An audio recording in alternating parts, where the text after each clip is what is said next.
Hi, everybody, and welcome back to the Blue Morpho podcast. I'm your host, Hamilton Souther, and today I have the honor of having Jay Costa here with us on the show. Jay is an acquaintance of mine and now a friend who has been sharing some really interesting ideas about the state of affairs of the world, AI, the future. And this is an opportunity to get to know Jay a lot better, including his podcast and everything else that's going on in his life. Jay, welcome to the show. Thank you for being here with us. Hamilton, thanks for having me. I really appreciate it. Yeah, it's a pleasure. For our audience who doesn't yet know you and should know you, what should they know about you? Share a little bit about yourself, a little bit of your background. Sure, yeah. So my name is Jay Costa. I am the host of the aforementioned podcast, Into the Deep with Jay Costa. That's me. And I do that with my good friend George, who's the producer. I also am a musician. I've toured internationally for a couple decades and took a brief hiatus. State of the world kind of shifted, and then still record music. I love people. I love books. I love learning. I love to dabble in esotericism. Yeah, I just I love conversation. Amazing. Let's get into music. Music is something that's been impacting me my entire life. I remember first hearing music with my mother and loving the music that she had, which came from the 60s and 70s, really empowered by the United States on vinyl. It was that culture, etc. Tell us for you about music. What got you into it? What do you play? What do you do? Gosh, yeah, music, same. It was mainly my mother that got me into music and her love of music, which was infectious. My father also loves music, but my mom really did. Some of those early artists, I was really turned on to, like the Jackson Five. I was big into Michael Jackson early on. My mom loved Elvis. I think that generation absolutely just adored him for whatever reason. The Beatles. So I grew up with a lot of music around me, and then I have an older brother and some cousins and an uncle who all played instruments. So I always wanted to dabble. I wanted to be able to be a musician, play guitar, and some of the earlier bands that I grew up really getting into and admiring as an adolescent, like bands like Metallica and Anthrax, and I favored more of that metal sound. Although I really enjoy reggae, I would love to start a reggae band. It would be phenomenal. And yeah, I'm all over the place with music, but as far as like what I play, it's metal. So a lot of early bands like Metallica got me going into it. But then my tastes have definitely deepened. Amazing that you say that. In my youth, I was both had one foot in the reggae world and one foot in the rock and metal world. And so you're describing to me my earliest cassettes. You're Right on. describing to me what I was like in my childhood. I loved Bob Marley, obviously, just because that's what gets shared, until I met Peter Tosh. And Oh, when I met Peter Tosh, just the intensity of the lyrics and the inner spirit that he was expressing in his music just overwhelmed me. And at that same time, I was being indoctrinated by Metallica and Guns N' Roses and just loved that. And then as I got a little bit older, got into some, other reggae. Burning Spear comes to mind right now. Loved Burning Spear, and ultimately was co-president of the reggae club at my high school.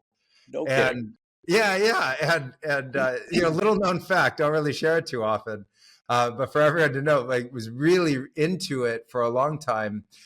What for you is the inspiration in reggae? Who did you listen to? Who did you like? What, Yeah, how has that influenced your music?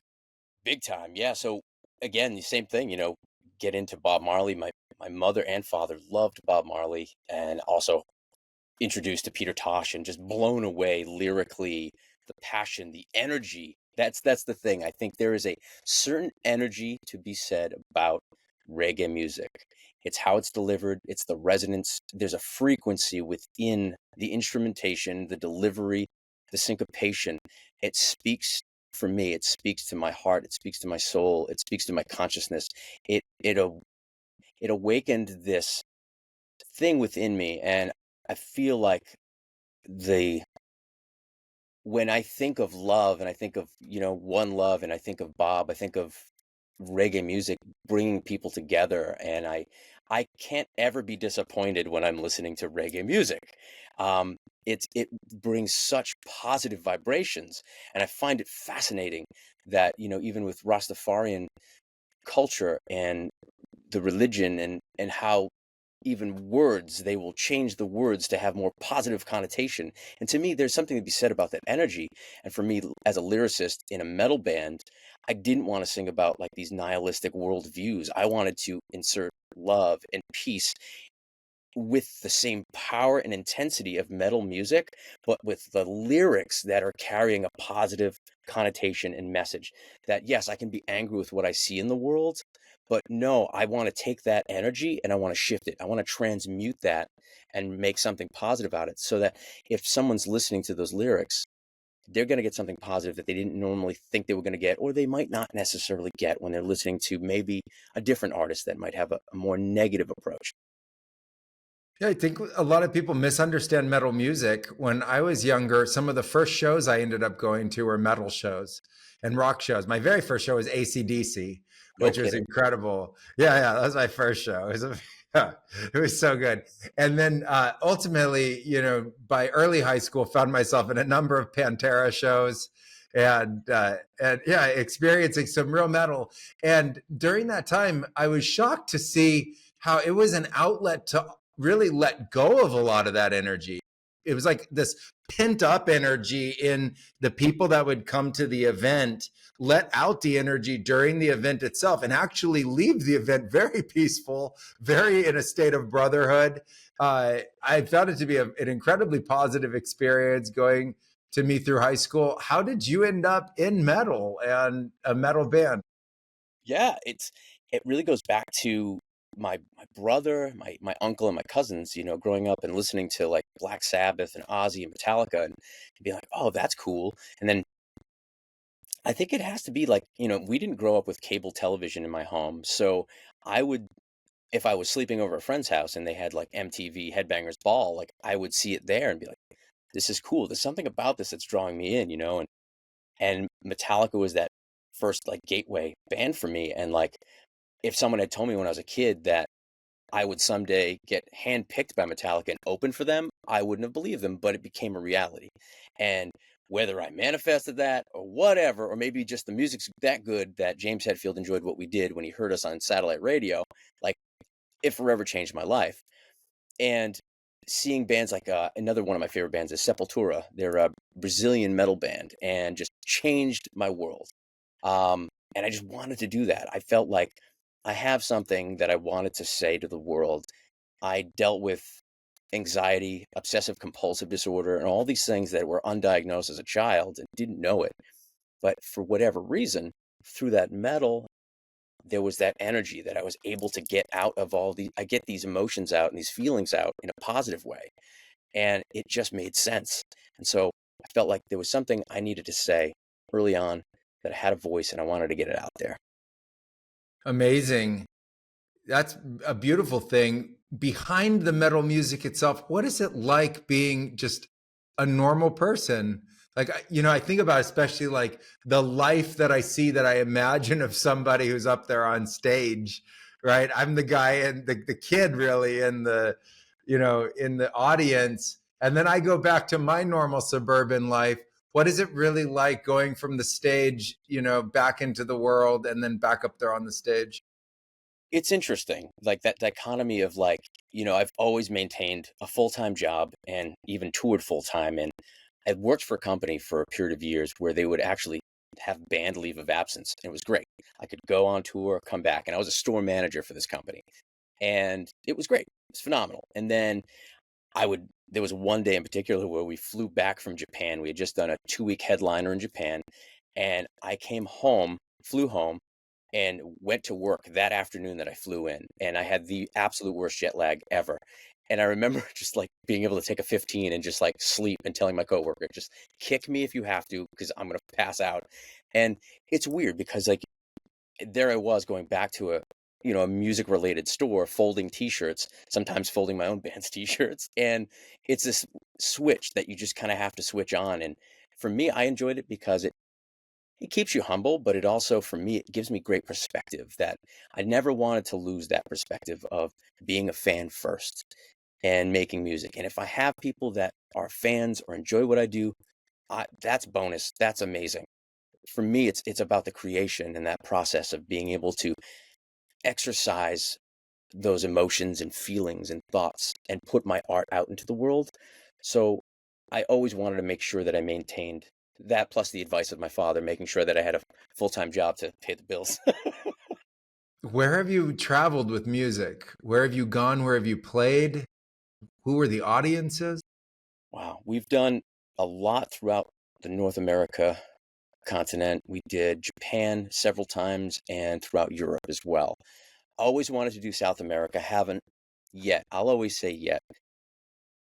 And it's it's been a blast. We used to tour a lot more frequently. Our drummer, a few years ago, actually suffered cardiac arrest and was in a coma. Actually survived, thanks to his wife at the time, and came out of the coma and had minimal effect on him. Short-term memory for a little bit was gone, but it all came back. And so we took some time and then had fill-in drummers for a couple shows or tours. Some of the audiences have been fantastic, depending on, if we're supporting a bigger act or if we're doing like a small run ourselves. And we've played with some in the genre. We've played with some notable acts. You mentioned Pantera. Before, rest in peace, but we got to spend some time with Vinnie Paul, the drummer of Pantera, at his house. We had done a Ride for Dime, which was a festival for his late brother, Dimebag Darrell, and he invited us back to the house, cooked for us, and it was amazing to like meet someone who I saw as like a musical hero and was just so kind, and not enough good things can be said about him. And it's just been great to just experience these things, honestly. In terms of like the shows and the fans who really got your music internationally, what were they like? What was it like connecting with people from other cultures through the sound and through, your instrumentation? Japan still has to be one of my favorite places that we've traveled. The culture, the people, they really rally behind music. It's interesting because the culture for like metal and punk in Japan is this very like underground, almost borderline taboo for years, and then it became part of the culture, right? And it's so fascinating because there's all these awesome subcategories and cultures that are in Japan that I think a lot of people in our at least in the United States, really aren't aware of. And there's so many movements that have come from Japan. Um, and it's just one of my favorite places to visit. I mean, I had, so fun fact, I had someone propose to me in the airport that came to like 15 of our shows in a row and had someone translate that they were proposing to me. It was like just mind blowing that someone cared about the music, really liked me, I guess. And it's a different culture, and it's so beautiful and it's so kind. Um, and then we spent a lot of time in Germany, and it's been great because metal, I think, just really music transcends a lot of different borders anyway. It doesn't see borders. It's a community of people coming together for this wonderful thing that makes us all feel something different, but yet all feel good. And I don't think we had any odd experiences. I think everyone just welcomed us. Maybe not at first. Maybe people didn't understand where we're coming from because the name of the band is Thy Will Be Done. And some people thought we were like a Christian band. And I would tell people, no, if you know anything about metal, there's bands like Testament and Lamb of God and Exodus. I just wanted a metal sounding name. And sure, there can be overtones or undertones, and everyone just sees the term on the exoteric level. They never think about what will is on the esoteric level. So, you can have a little fun with some people too. It's amazing. The name and the way somebody will take symbolism within themselves, apply their own meaning with it before looking for the meaning that the people that created the name, is. I've run into that so many times in my life. I find it shocking, really, that somebody would first think, oh, the way I'm originally thinking is the way that it is. I remember AC/DC, everybody trying to tell me what AC/DC meant. Like, they'd come up with so many names, like, what do those four letters stand for, And ultimately, I still don't know what AC/DC means. So I haven't had an opportunity to ask them, but I would like to know someday. Back in 2012, I got more heavily into music as part of plant medicines. Sound is a huge aspect of it. And I've had this debate with people whether Icaros is music or Icaros is another form of language, like music is its own form of language. And there's vocalization, there's singing. But I got really interested in music around 2012, and I had the opportunity to play on one of the main stages at Burning Man and, present to a large number of people. It was really a special experience. But as a concert goer, not a performer, my favorite place of all is Red Rocks.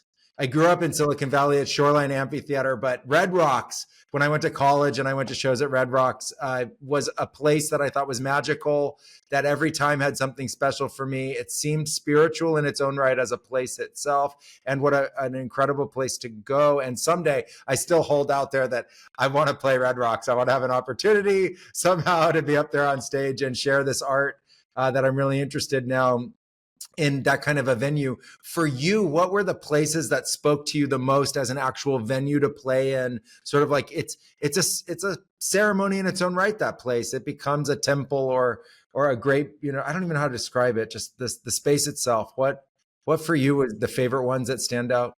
Gosh, first and foremost, I definitely want to also play Red Rocks, and it just needs to happen. It's bucket list. It just needs to happen. So I'm putting it out there. If I go there, you're invited, and if the other way around, please tell me. I gotta get Absolutely. in there. You have my word. It's done and done. It's great because we got to play before it was taken down, but we got to play CBGB's twice. And that to me was very historic. I had been to a few shows there. I got to see the Bad Brains there. I got to see Typo Negative there. And it was just such a prolific venue that I'm grateful that we got to play it. And for some, well, CBGB's was a dump. Well, no, but it meant so much more to so many people. And I'm grateful that I had that opportunity to be able to play there. We've played many a different house of blues around the United States, knitting factories, and it's always cool to like be at these venues. New York has Irving Plaza. While it's not the original Irving Plaza from like the 70s, it was great to see all the memorabilia in the back from like The Dead and like Jefferson Airplane, and like see all these posters and like these just articles of history that were back there. So that was really wonderful. There's also the Sunshine Theater that we played, and that was wonderful because it's not far from a reservation, and the amount of love and energy that came into that venue, that to me it was so beautiful, and you couldn't even I don't even yeah, I can't describe it, and I feel that way about a lot of the venues in southwestern North America, where the people bring this different, wonderful, beautiful, indescribable energy, and the shows are always amazing. And I don't know, so it's like the buildings are great to be in, but sometimes it's the people that make it even more unique and so special, if that makes sense. I think it does. Every single time I've interacted with groups of people, it's been unique. The coming together of people, I like to think of it as uh, 1+1+1+1 of all these unique, miraculous souls that are there. I've never seen humans, especially after plant medicine, just as like this mob or a group. It's this group of unique beings that each one's had this unique life, and the collective energy is palpable at each place. It's different. I get asked a lot, like, what's your routine before ceremony? What do you do? Take me into what it's like before going in to do these things that, others haven't had the experience of. So I wanted us to go there. I want to hear, what is it like backstage? It's before the show. What's really happening? Where are you in your mindset? What does it feel like? Take us back there with you.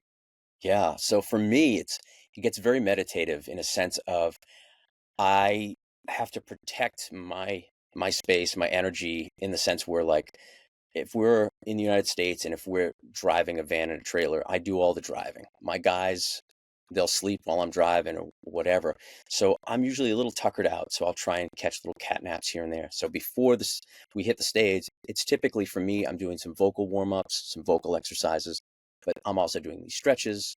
I'm also doing certain positions so that I can, for me, get certain energy to flow and to feel good, feel great, and also just to kind of get rid of the noise that's going on around me and within me from just the hustle and bustle of being there and trying to set up and the worries, like the early years of playing shows and like really trying to understand what it is that we can do for ourselves mentally to prepare for things, and for me, I do treat every show like a ritual.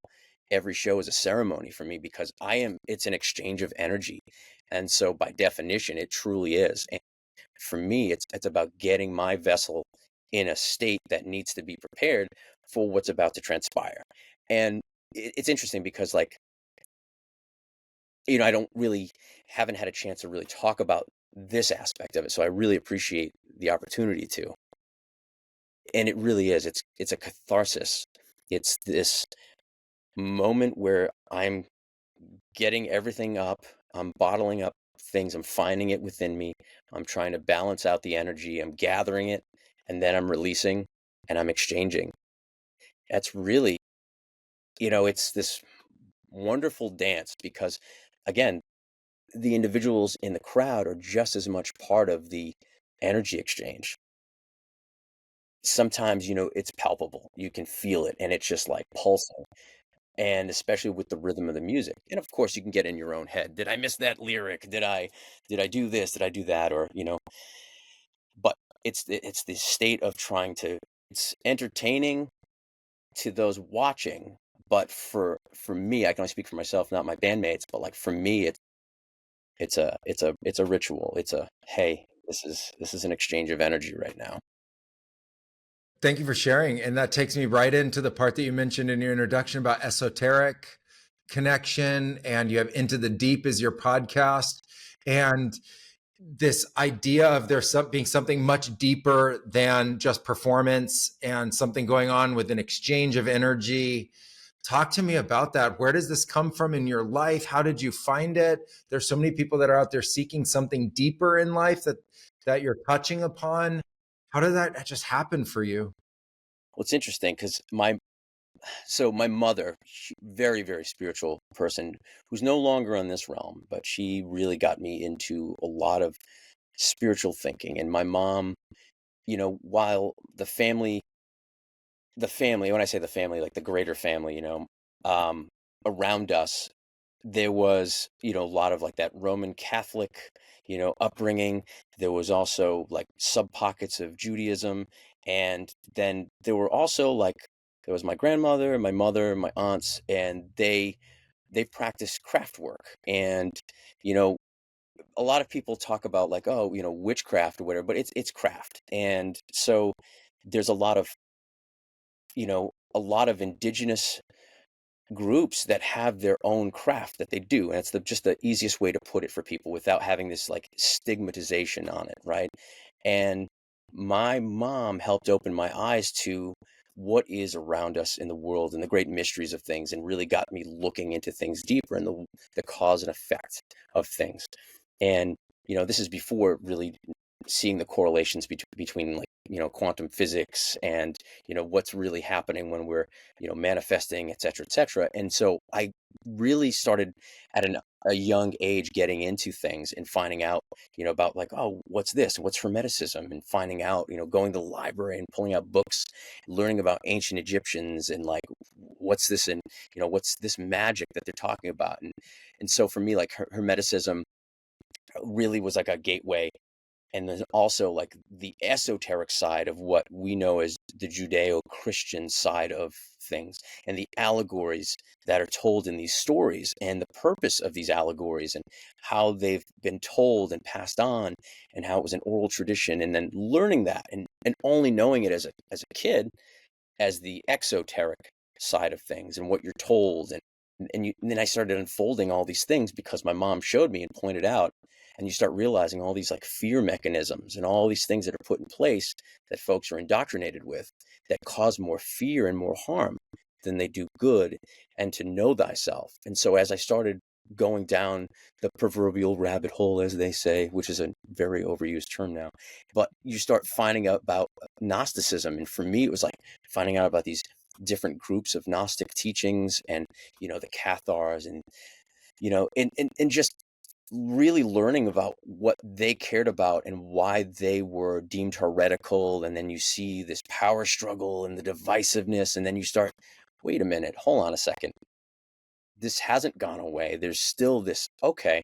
And so you realize there's this undercurrent of belief systems that had to go into hiding, and these teachings that are protected for a reason. And that if certain people who aren't disciplined enough understand how to work with energy, that it could be detrimental for themselves and those around them.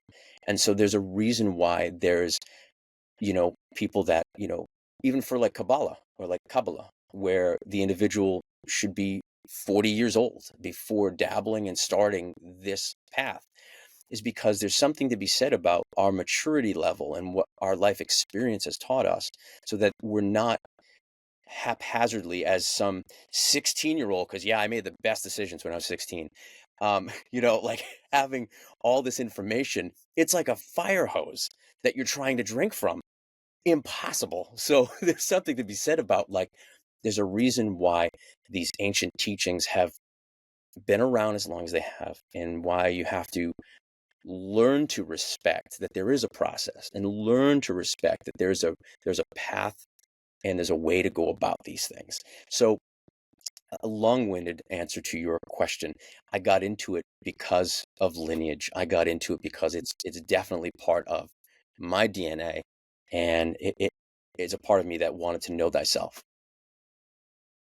The spiritual connection seems only in the most recent history to be something that's been suppressed.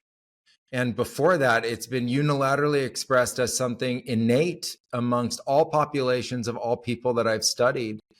And for me in my youth, it was just off. I had no recognition or knowledge of it because it wasn't something that was taught, even though that it was something that I was and was studying the whole time. So I came from the opposite, where it was a broken lineage around spirit and the belief systems were not supported.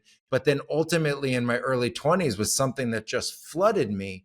But during that period of time, as that observer from outside it, I saw it directly related to sound and chanting and music and the symbolism associated with different bands. And then, in a weird way, even the propaganda around that for or against it during different times as it was being expressed. Ultimately, I've come to think that spirituality is innate to us and it's needed for our development. You cannot isolate it out of our existence. It is part of us, and it has this natural way of coming back really strong when we've tried to separate it.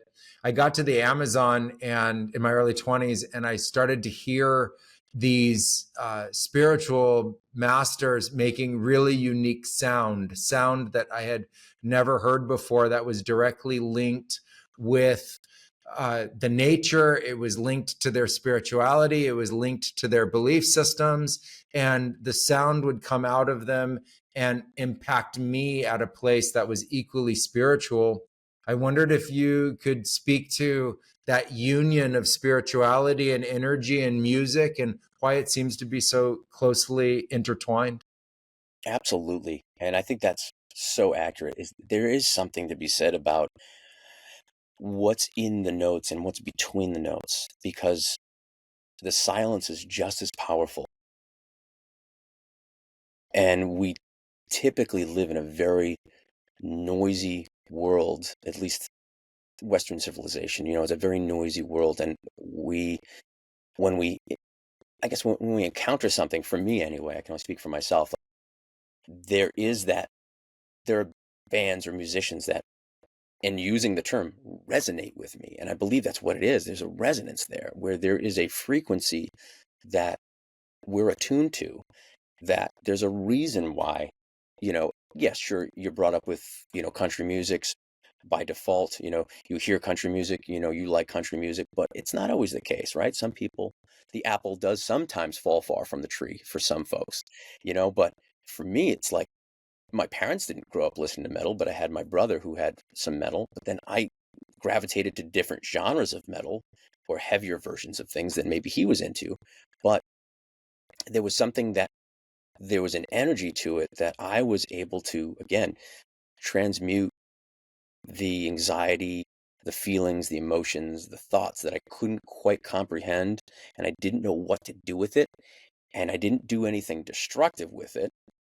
It was somehow exercised through listening to this music, through creating this music, because there was something to be said about the notes and the silence between the notes as well too that felt therapeutic for me. As cliche as it might sound, it was something that just deeply resonated. And I think there's a reason why, you know, instruments and spirituality, with bells and bowls and shofars and drums, there is an earth rhythm. There is a rhythm within the earth. There is a pulse. We have a heartbeat. We have an energy field, and there's a resonance when it tunes into who we are and it speaks to who we are. It's the core of our being. It is something that we understand, and we hear its voice and we answer it, and we can choose how we answer it. Are we bystanders? Are we part of it? Are we playing the game with it? Are we saying to ourselves, hey, I want to be part of this? It's calling me into it. And that's where it's like there's a dance there. And so that energy is something to be said. I love that. When we start a ceremony, uh, the first thing we do is a blessing to the plants. And then the second thing we do is start listening. And when we're listening for that pulse. We're listening for that connection. We're listening to the nature around us, and we're listening to something really deep inside that all of a sudden starts to kind of gain its own rhythm. And as you start to, it doesn't even feel like something you're creating. It feels like something that's there that you're now tapping into that was silent before, but has a rhythm associated with it. And as soon as you catch the rhythm, it's not silent anymore. And it's calling to make the sound of it. It's calling to bring it forth. And I've always loved that about the ceremonial experience. And then, this intertwining of this altered state that music creates. And I think music just on its own creates an altered state. It's a different brainwave state. It's a different mathematical state that sits underneath the music than our normal just sitting, tick-tock mind. But then there's this interplay with music and altered states that I find fascinating that transcend the traditional culture and plant medicines. It goes to every culture that enjoys music. There's something about being human and enjoying music that also wants to alter the mind through other kinds of mind altering substances during that period of time. And I find it fascinating that now with the psychedelic renaissance and resurgence of lots of different kinds of mind altering substances, where music is going to fit into all of this, and how a new extension of this mind altering quality that we want to create ourselves with the music, with that rhythm that's naturally there. How do you see that? How do you see that taking place? What's happening with you within that space? What do you see from others? And this idea of this interplay between those natural rhythms and then also the natural substances that exist within our planet. Yeah, it's interesting because I think back to, the generation before myself.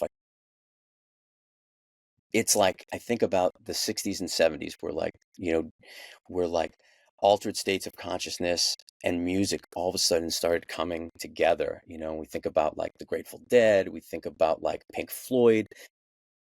It's like the Beatles, once they started dabbling, it was like this like interplay of like it almost became synonymous with this like there were these bands and these sounds, and there was something to be said about the altered state of consciousness when they would see these bands. And then I feel like the lineage from those bands have continued on, whether that's bands like, Fish, bands like Tool, bands where like it's very much, and I think Tool is a great example in the sense that they encompass and have this artwork that goes with it, and that they are creating this music, but they're also creating this visual, you know, to experience, because it's almost as if it goes without saying that they're acknowledging the fact that there are people who are going to partake in altered states of consciousness with their music. And so they're providing, much like Pink Floyd did, in a sense, where they're giving you these visual cues, and they're giving you these, colors and to go with the sound for the experience. So that even if someone was completely sober, it's still entertaining. They're able to take it. But I feel like it's almost made for the individuals that are going to be in altered states of consciousness. With that said, I think with technology today, with machine learning, with, AI, and we think about like some of these, like the Vision Pro, and we think of these things that people can now experience certain things without even leaving their home, or who knows what the future looks like. Maybe it's something where you can experience these concerts or these things with a 360 camera filming in 8K, and you can access any point if kind of logging into this thing and putting it on. And what could be said about that, where that's going to take music, and where that's going to take the altered state of consciousness. And it's fascinating, and it's so interesting. And I think for me, I feel I've gotten off topic. I apologize, but it's just so fascinating, because it's like, for the music we play, I'm sure there have been people in the audience, whether that's through alcohol or cannabis, or who knows, maybe some other substance, right? And what they might be experiencing during our music, I don't know. I haven't had anyone really share any of that with me, but I'd be interested to hear. Yeah, and I agree. I had a friend yesterday I was talking with who just recently got back from the Vegas Dome, Oh, and he's interested in psychedelics now, and he finds it hard to go into vision. And he was at the Dome sober, and he said that was a visionary experience. It overwhelmed him. He said the whole thing, he went into a different state of mind through that. And it got me thinking, like, first of all, that's a first time in history that we know of like a true multimedia experience and full sensorial experience. I can take tens of thousands of people together on that journey. And I've only seen videos of it. I haven't been there yet. But it got me thinking about also during COVID, the great metaverse concerts that started to happen. So people that were in their isolated VR environments now in a show, and the artist presenting the artist in the form of an avatar instead of just a costume associated with showing up. And then I started to think, like, well, as these things start to come together, there isn't any reason to exclude the notion that a full sensorial, distributed, shared other state starts to become possible, well beyond that of taking a substance or a drug or a plant medicine or something like that. But really, this other kind of shared state of consciousness starts to form, and that our individual spaces could be transformed by it, and then also the nature of the collective space. And it changes what a concert goer's experience is. I think, like, on the hills behind Shoreline Amphitheater, looking down at Metallica playing on the stage, that's completely different than being inside a dome where what U2 is doing on the stage is being broadcasted through the light show all around you, compared to a Red Rocks looking up at the stars. And I remember a friend of mine looking at me at Red Rocks saying, there are monkeys in those caves and they're looking right back at me, and I just think these three different kinds of experiences that come from that, right. and where that's taking us. And that's the thing, is where's it going to lead? And thinking about like the technology combined with all of these things, like I can only imagine what's going to happen, it's fascinating. It is fascinating. The depth of the human experience right now, I think, is unparalleled, and Yeah. it's on the cusp of something great. I'm not sure where it's headed because of so much propaganda and dystopian narratives and concerns that are being expressed right now. But on the positive side of it, it's fascinating to me that I think right now, right while we're speaking, it is the time of greatest change, disrupt, innovation ever. I got sent a song that was created by AI yesterday, and I couldn't get it out of my head. Oh man, yeah, it's wild to think about. Wild to think about. And then I think, like, I know there's a lot of people against that, but then I thought, wait a second, if computers take over what the music that was, what does that leave us in terms of infinite creation of what the music gets to become? That's kind of how I think. It's like I understand the initial pushback by people who are creative and who are writers. So it's interesting because I guess if you if you take all of these things and you pump it into the computer and you give it all of these ideas of like what music sounds like, and depending on what you've put into that computer determines what you're going to get out of it, right? And so for generative AI, like you said, to your point, someone sends you this AI song and it's like it's memorable, it's a hit. It's like, well, it's used however many catalogs of music to pull together what makes the most sense, or depending on what the criteria is for what's being pumped out. So it's going to be catchy, it's going to be flashy. And so who's to say there aren't people now that are going to leverage the AI to write the song for them as an artist, re-record it, then put it out as if it were their own? Well, they had to prompt it, so for all intents and purposes, sure, they wrote the prompt for it. So did they write the song? Question mark.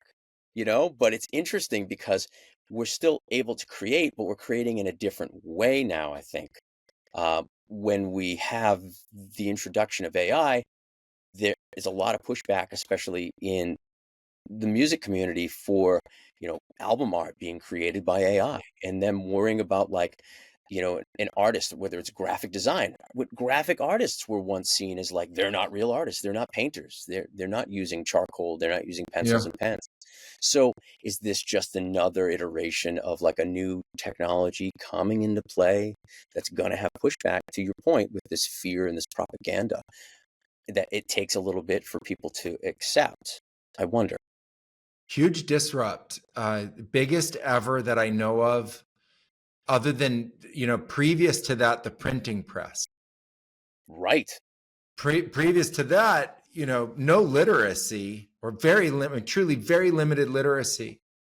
I think we've been through this time and time and time again. So how do we get ahead of it? It's a wave, right? As a creator, I think that I have to create something that everybody else can't create. And then what does that actually leave us? And I know it's it's outside the realm of how we're typically being taught about this, but what if the computers take over everything that was, because they're being trained on what was? And they will. They're going to take it all over, and there'll be fights all about it, but it's not going to change the fact that they're going to take it all over.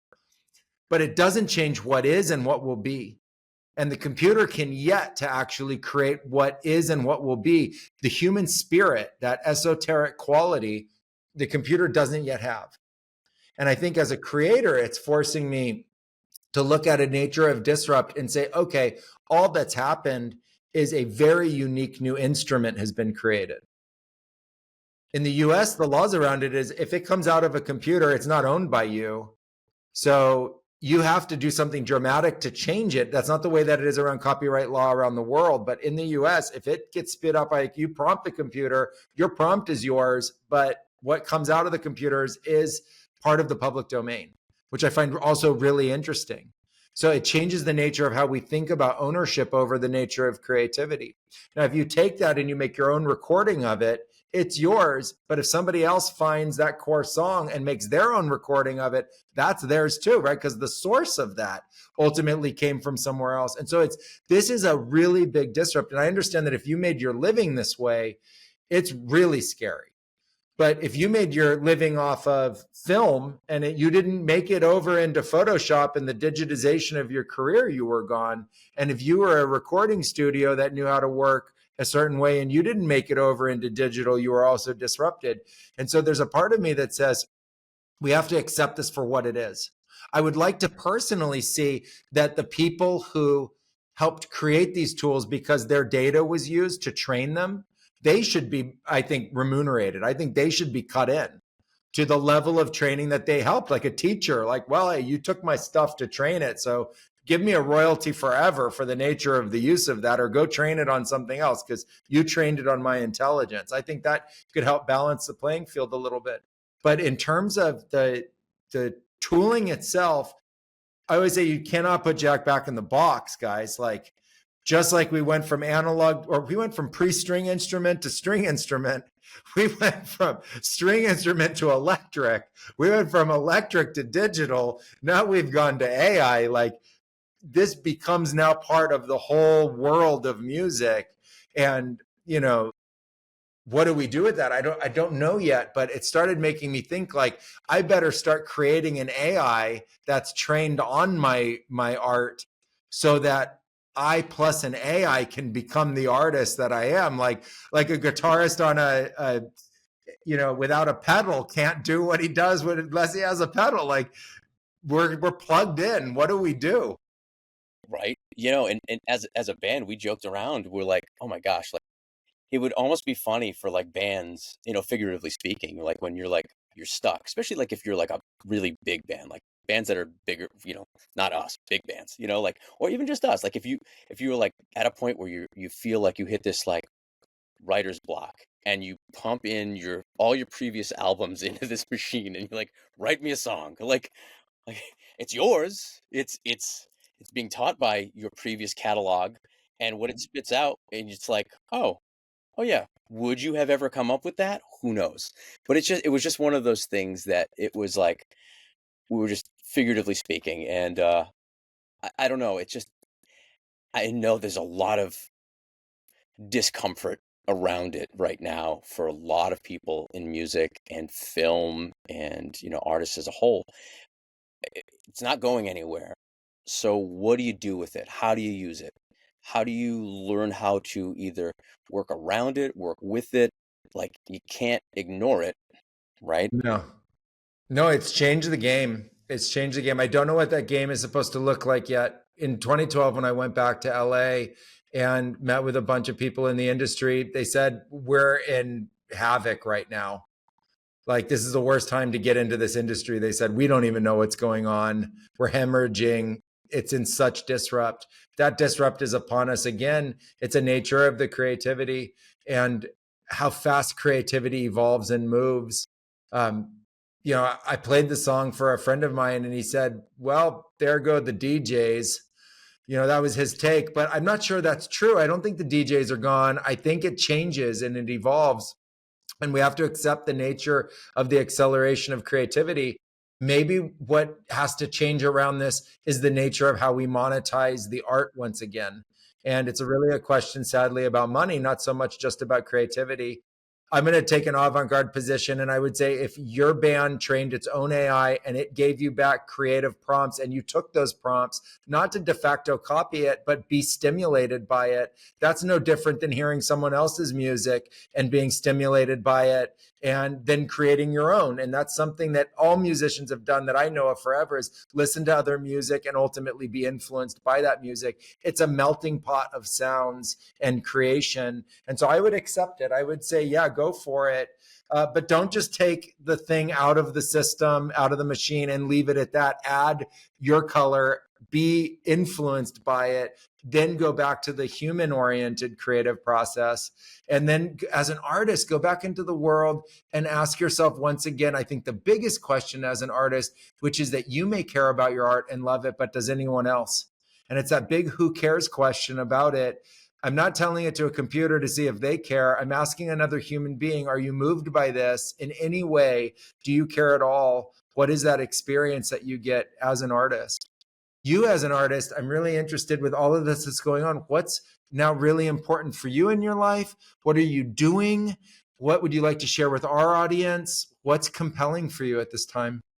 Sure. And I think that, having always had, you know, I was never that starving artist, so to speak, because I always had that job and played music. But for me, at my core, it wasn't, sure, like, when you're younger, you think, I'm gonna make music, I'm being a band, I'm gonna be as big as Metallica. Definitely not happening. You know, the thing for me is like it's more so about creation. It's about creating music that I enjoy with my friends. Group of people getting together, making music, and we put it out into the world. And sure, you hope that people like it, but if that's your motivation to like, oh, I've, got to continuously write this hit or I have to write this thing, then it's different, right? It's commodified. You're doing it for a living. I get that. I understand that.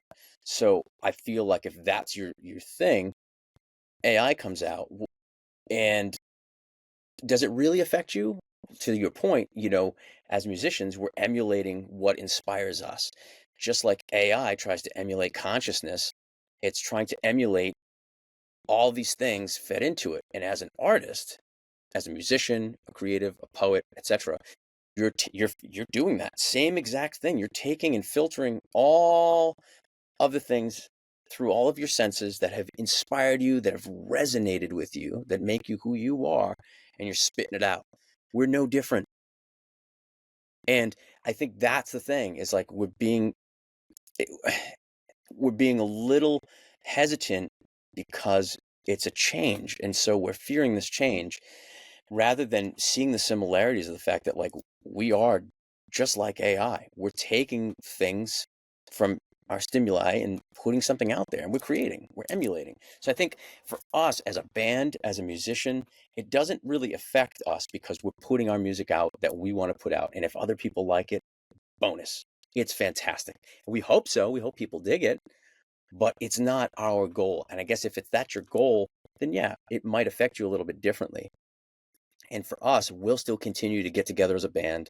We'll still get together and jam and see what resonates between the five of us to create what we're going to create that no one else can create because it takes the five of us to put together. And to me, there's a beauty in that. And there's a magic in that's our transferal of energy between the five of us and putting it out to the world. And I think it's a matter of perspective. And if you're creating because you want to create, whether that's you using AI and creating stuff to get ideas out because maybe you're not musically savvy or maybe you're not artistically savvy, you're taking an idea and you're getting it out there. And at the end of the day, like it's expression and it's trying to do that. And not everyone has the same skill sets. Not everyone is so talented that they can I can't I can't paint like Picasso or Da Vinci or anyone like that because I'm not those individuals.